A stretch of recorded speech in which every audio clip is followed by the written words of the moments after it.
I'm Wendy Ring. And I'm Brian Curtis. You're listening to Cool Solutions, stories of climate action from the bottom up. The story we're about to tell you is partly about some people switching from gas to induction stoves, but mainly it's about bigger stuff. It's part one of a mini-series exploring solutions to the question, how can we decarbonize a gazillion homes really fast? Okay, not actually a gazillion. There are 143 million housing units in the U.S. They're responsible for 20% of our greenhouse gas emissions, and that doesn't count the methane from gas leaks on its way to our buildings, or the methane we now know leaks out of gas stoves and water heaters even when they're off. Add that in, and we're looking at 1 billion metric tons of carbon dioxide a year. Banning gas hookups in new construction is important because we have to stop digging ourselves in deeper. But 80% of the buildings that will be around in 2050 are already here. While tax credits and rebates lower the cost of switching homes off fossil fuel, waiting for individuals to avail themselves of these incentives won't move things along at the rapid pace we need. And I only got to the first part of our question. Here's part two. How do we do it when segments of our housing stock are substandard from years of discriminatory lending and disinvestment? Things have to go in a certain order if you don't want to raise people's energy bills and increase the use of dirty energy. A heat pump in a house with a hole in the roof is just lipstick on the proverbial pig. You're making this all sound pretty grim. May I remind you that we're the Upbeat Climate Solutions show? Well, there is good news. 1 in 4 homes in the U.S. is already all electric. So that brings the number we have to electrify down by 25%. And for all the brouhaha about prying gas stoves out of cold, dead hands, nearly half of homes that are not all electric already have electric stoves. Still, the clock is ticking, so we went looking for folks who are working on how to electrify large chunks of affordable housing. One affordable housing owner with a huge chunk of buildings is the New York City Housing Authority, or NYCHA to most New Yorkers. 1 in 16 New York City residents lives in NYCHA housing. With its 277 public housing developments, NYCHA is the largest landlord in the city. Since New York's residential buildings account for nearly half of the city's greenhouse gases, the biggest owner of housing is also one of the biggest climate polluters. But electrification is just one more task on their already overflowing plate. 65% of NYCHA's public housing is over 50 years old, and they don't even have enough funding to maintain the status quo. Public housing has been starved of funding for decades. Carforo is the climate justice campaign manager at We Act for Environmental Justice. Our housing authority in New York City is dealing with $40 billion in deferred maintenance across their portfolio.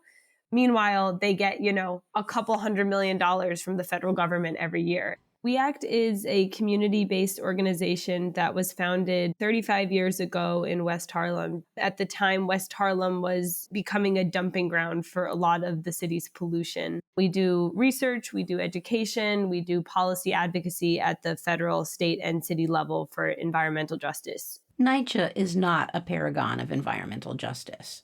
A shocking amount of its housing is infested with black mold. In 2018, a survey of NYCHA residents across the city found that 59% had mold in their apartments, and the agency has been under court order to fix this for years. The mold thrives in moist conditions arising from leaky roofs and plumbing and aging distribution pipelines for steam and hot water.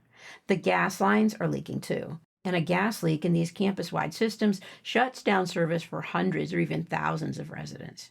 In the New York City Housing Authority alone, there are 61 buildings right now that do not have any gas in their building. Some of them have been like that for over a year. A New York City Housing Authority building that is close to We Act's office in January lost their gas. They had to turn the gas off. The New York City Housing Authority told them gas will be restored to your building in June. And now they say to be determined. So that means that this building is going to be without gas for 6+ months. What we don't want to do is keep pouring money into replacing gas lines that break when we know that we need to get our buildings off of fossil fuels. And so our gas infrastructure is aging. And for us, that is an opportunity to electrify these buildings and really build them to a level that they can be resilient in the face of extreme weather. So that's one force driving the replacement of gas appliances with electric in NYCHA buildings. Another is the law. Vlada Keniff is NYCHA's Senior VP for Sustainability and in charge of building decarbonization. Local Law 97 requires buildings of certain size to reduce their carbon emissions 40% by 2030 and 80% by 2050. That includes NYCHA. And with just 7 years left to reach 40%, NYCHA has been moving backwards. In 2020, we were at 17%. Now they're only at 13%. First, closure of a nuclear plant led to more of their electricity being produced with fossil fuel. Hurricane Ida happened in 2021, and many of our buildings that were on gas previously are operating on temporary boilers that are burning oil. So that is contributing to some of the setback in carbon reductions. Vlada is determined to move NYCHA forward, and she's motivated by personal experience. I grew up in a building very much like NYCHA, where for a long time there was no gas and heat for that matter. And so I remember very clearly on my birthday, my mom invited some family and she turned an iron upside down to cook a meal. So I joke and say, Mom, you electrified cooking way before it became a topic. So, I run these programs from a place of lived experiences. So there's definitely the will, but that still leaves the way. And before you'd want to do something in all of NYCHA's 162,000 apartments, you'd kind of want to try it out in a couple and work out the kinks. We ACT also wanted to try something. They wanted to prove that induction stoves improve indoor air quality where it's needed the most, in Black and brown communities burdened with outdoor pollution from decades of redlining and discriminatory siting of industry and freeways. To do that, they organized a small pilot study called Out of Gas, In with Justice, replacing 10 gas stoves with induction stoves in NYCHA housing. Gas stoves, as we've all heard by now, pollute indoor air and increase rates of childhood asthma. We don't know exactly how that works because there's so many bad things coming out of them. The gas that leaks out of stoves when they're off contains 21 toxic chemicals, including enough benzene to be equivalent to living with a smoker. And the nitrogen dioxide gas stoves emit during cooking often exceeds EPA limits for outdoor air. So we ACT wanted to do this pilot, but you can't just waltz in and rip out people's gas stoves. And if you want NYCHA residents to volunteer to let you do that, you need someone other than NYCHA to do the asking. When you go into NYCHA developments, anybody that approaches them with anything, they think you're part of NYCHA because, they'll tell you about all their problems. They really have real issues. They call, they do this, they do that, and nobody ever answers them. And it's sad, honestly. That's Michelle Feliciano, Outreach and Construction Manager at the Association for Energy Affordability.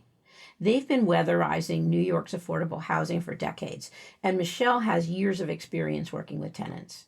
When it comes to making changes, there's a lack of trust. I've had people tell me that they don't want nothing because, they don't fix nothing. Is a lot of social work, a lot of education, trying to get people who are totally frustrated with everything to be on board. We ACT chose 1471 Watson, a 53-year-old building in the Hunts Point neighborhood of the South Bronx. The area is 97% Black and Hispanic, is ringed by expressways, and has long been home to the region's wholesale meat and produce markets. Now, e-commerce warehouses are moving in, adding to the heavy truck traffic. Health professionals call the area Asthma Alley because it has some of the worst air pollution and highest rates of childhood asthma hospitalizations in the city. Aside from the residents' need for anything that decreases the amount of pollution they breathe, 1471 Watson was a prime location for the pilot because it was slated to become NYCHA's first all-electric building. And because Michelle's organization had just replaced their windows, and she'd already built relationships with the tenants. Michelle first heard about the Out of Gas project from someone at NYCHA. She was adding her 2 cents before she even knew she'd be a part of it. I felt if they were going to give these lower income communities the stoves, they had to give them the pots because you could not put that burden on people because they need to use certain pots. So I was very vocal about that. When it ended up that we actually were part of the program, I was so elated to find out that they were getting the pots as well. To carry out this project, we ACT recruited some partners. In addition to Michelle's organization, the Association for Energy Affordability, they brought in the Columbia University School of Public Health and the Berkeley Air Monitoring Group. Here's how the pilot study was set up. It had 3 parts. Part 1. Put air quality monitors in everybody's kitchen and get baseline readings. Part 2. Switch out half the gas stoves for induction stoves and keep monitoring. Part 3. Cook the same meal in 6 different kitchens. half gas and half electric, just to make sure variations in air quality weren't related to differences in kitchens or cuisines.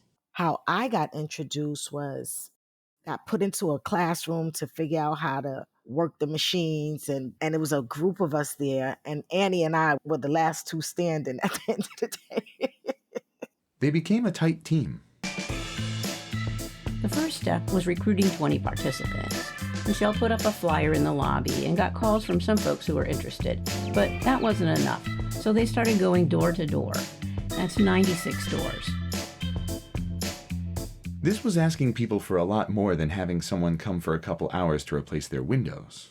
It was an invasion. We were in their house with this equipment for a week, every 3 months. A lot of people thought that the machines were there for housing to monitor if they were smoking cigarettes or smoking weed, and they didn't trust that. So we had to educate them about what it really was. Then there was the issue of electric stoves having a bad rap. They were thinking about older stoves that have a coil and are really inefficient and really suck to cook on. And so when we were coming and talking about electric induction stoves, that was, I think, the number one skepticism that we encountered. The gas industry has done a great job promoting propaganda that gas cooking is superior. For a long time, people have accepted and embraced that without thinking about it. Annie counts herself in that number. I've cooked with gas my whole life.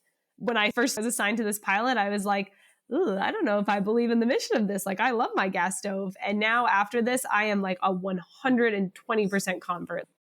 The old electrical wiring in the building posed another barrier to recruitment. In multi-story buildings, vertical lines called risers deliver power from floor to floor.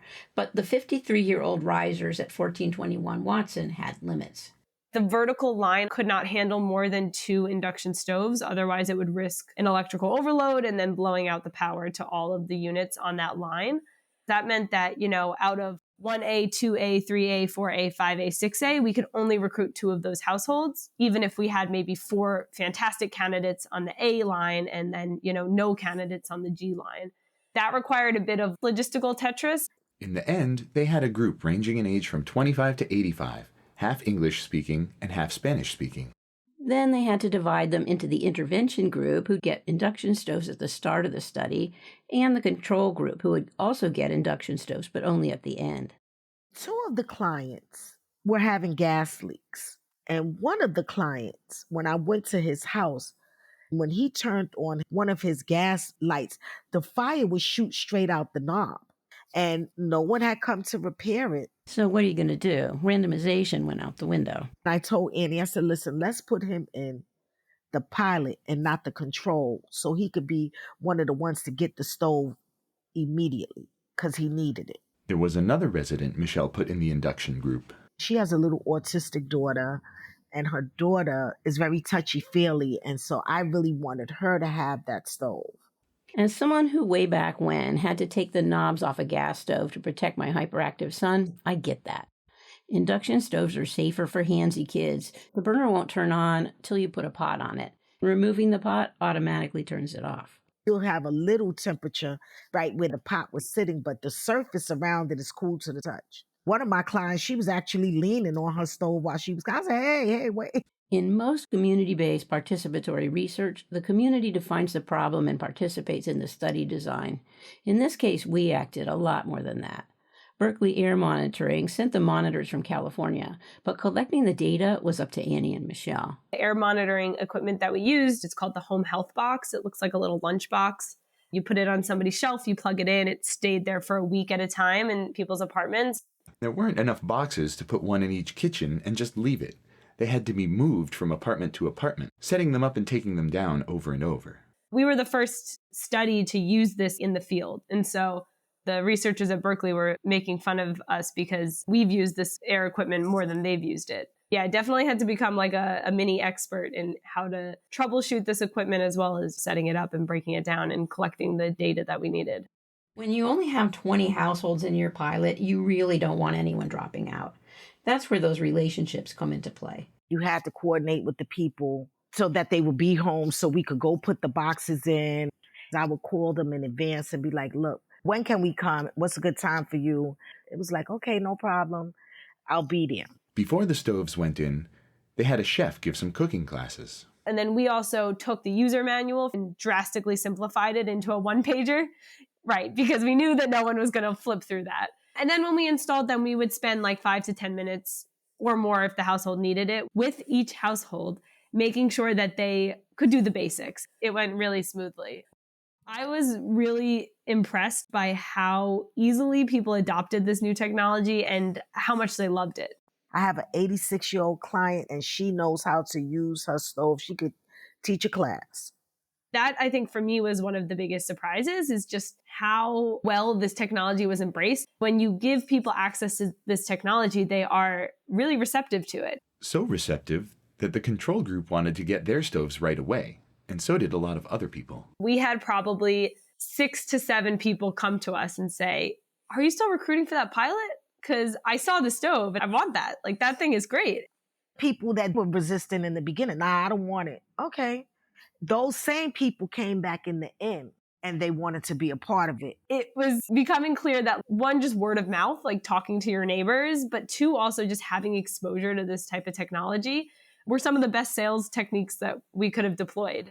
So the home health boxes were in, the stoves were installed, and people were cooking. Now all they had to do was sit back and wait for the data to roll in. Well, not exactly. It took a lot longer than I think we anticipated because we had to do often a number of reruns. The box has a battery life of about 4 hours. So if it's unplugged at any time, it lasts 4 hours and then it dies, and then we don't collect any data for that week. So especially at the beginning of the study, we had a number of times where we would go back into the home and it had been unplugged, halfway through our monitoring period.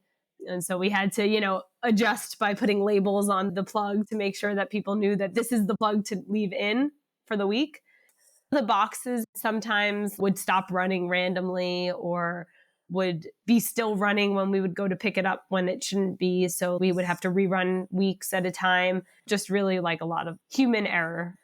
The first round of air monitoring that we did at the baseline of the study, when everybody had their gas stoves, was between the months of October and February. And when we looked at the data, we were actually recording 18-hour cooking events. So we were recording where the stove was hot for 18 hours or the oven was hot for 18 hours. And when we talked to participants after we looked at these kind of weird results, many of them said, yeah, I was using my oven to heat our apartment because, we didn't have heat at that time. That was after Hurricane Ida flooded the basement, wrecking the boiler. Levels of nitrogen dioxide in their apartments were astronomically higher than the second 2 rounds. Using your oven to heat your home is incredibly, incredibly detrimental to your health. When all the data was collected and analyzed, it showed that using your gas oven to bake chocolate chip cookies is also bad for your health.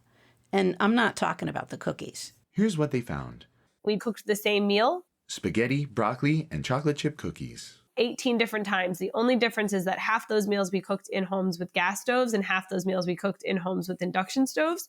In the homes with induction stoves, when you start cooking, NO2 levels don't change from before we were cooking to after we were cooking. When we did the same test on a gas stove, we saw nitrogen dioxide concentrations jump to levels that are considered unhealthy for outdoor air exposure and stay there for the duration of the cooking event. And we were seeing, at some points, nitrogen dioxide concentrations that were 190% higher in households with gas stoves than induction stoves. That was a little bit shocking. It's interesting that people say there's like this gas stove debate, because from doing this study, I'm like, there's no debate. There's a denial of fact. If you don't want to believe that gas stoves are producing this indoor air quality, that's on you. But all of the evidence points to the fact that they are very much producing harmful amounts of indoor air pollution. The long-term air monitoring results were similar, but not quite as dramatic as the spaghetti dinners. Households with gas stoves spent an average of an hour a day with nitrogen dioxide levels above the EPA's Healthy Air Quality Index, compared with 4 minutes a day for homes with induction stoves. That made a big difference for Mari Rivera. I have asthma, and I didn't know that the gas stove was contributing to it, but now I definitely noticed the difference. I have no cough. I don't feel congested like before. The unexpected benefit that we weren't anticipating, but almost every single person brought this up, was the sense of safety and relief that they felt. Ms. Betauda, a PhD candidate in climate and health at Columbia, led the post-study focus groups. There had been substantial leaks in their buildings due to gas stoves. There had been really strong scares of fires happening in their building. So having that potential source of fire and accident removed from their home provided a sense of relief that participants really were grateful for. Eso es lo mejor que me ha salido en la vida, porque una vez me tuvieron que llevar a la emergencia porque tenía líquido del gas. So ahora estoy más segura con esa estufa eléctrica. Once I had a gas leak and had to be taken to the emergency room. Now I'm safer with this electric stove. Well, the induction stoves moved indoor air quality in the right direction. They didn't do as much as Michelle and Annie had hoped. Compared to the spaghetti dinner, which used the oven and several burners simultaneously, nitrogen dioxide levels with everyday cooking only fell by 35%. One clue as to why: the apartments with the smallest drops in pollution were the ones closest to the boiler, another source of nitrogen dioxide. That was one of the biggest lessons. You can't just fix one thing. One of the apartments that we were working in, part of her ceiling caved in while we were doing this pilot, just from water damage. They're going to have to deal with maintenance to the roof, to the shell, weatherizing, and then also increasing the electrical capacity. There's a lot of capital infrastructure investments that need to go into this building just to get it to the electrification starting line. We see decarbonization as a once-in-a-lifetime chance, the silver bullet to address all of the structural deficiencies that exist, because if you're doing a whole home retrofit correctly, the first thing you're doing is taking care of any health and safety concerns. So you're making sure that building no longer has any lead, no asbestos, no mold, no plumbing issues, the roof is not caving in. Then it's weatherization. It's making sure that the building is energy efficient, that it's insulated. Then it's replacing gas appliances for electric appliances. And then it's making sure that you are providing financial supportive services if you are going to see an increase in utility bills. Now there's another reason to address a lot of the deficiencies that have been ignored for so long, because we need to do it if we're going to meet our state climate goals. NYCHA is taking a pragmatic approach. We have to go to where the money is, right? That's going to drive the priorities. The strategy, whenever possible, is to combine electrification with structural repairs. 1471 Watson is a case in point. When the damage from Hurricane Ida created an opportunity for FEMA funding, NYCHA shifted the electrification dollars they had in hand to another building.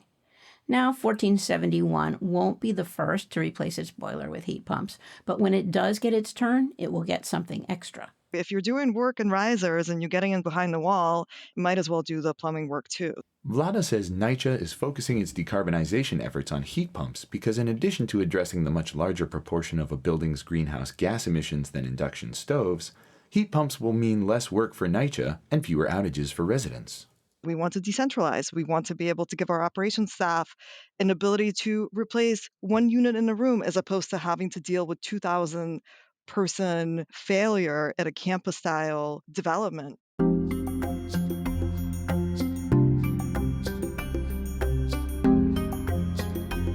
Out of Gas, In with Justice highlighted the inadequacy of 50-plus-year-old electrical risers to power the electric replacements for gas appliances, which are currently available. If you kind of use what's on the market, existing technologies, there's significant electrical upgrades that would be required. We can advocate for all the funding in the world, but it's not going to come on the scale of there's a $40 billion need plus additional funding for electrical upgrades and electrification.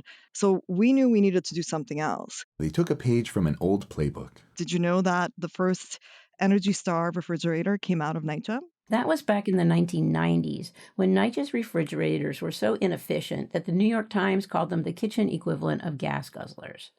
NYCHA went to refrigerator manufacturers and said, if you make us an energy-efficient apartment-sized refrigerator, we'll buy 20,000. And it worked.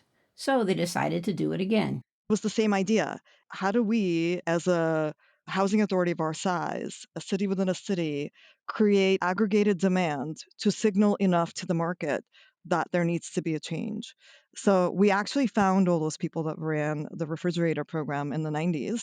We talked to them. We found all the MOUs that they created with the different agencies, and we copied a lot of it, put some of our own twist on it. The idea that we can create a golden carrot for a certain market to invent something is not necessarily a super new idea at NYCHA. It's been done once before, and we're doing it again. They went to HVAC manufacturers and gave them a set of specifications for cold weather heat pumps that would fit into a typical NYCHA window, would not require electrical upgrades, and would allow us to do these installations very simply and easily. That simplicity of installation is key because it helps solve two other problems. Not enough HVAC contractors to install tens of thousands of heat pumps, and the barriers to entry into that field, which keep poor people from accessing those jobs.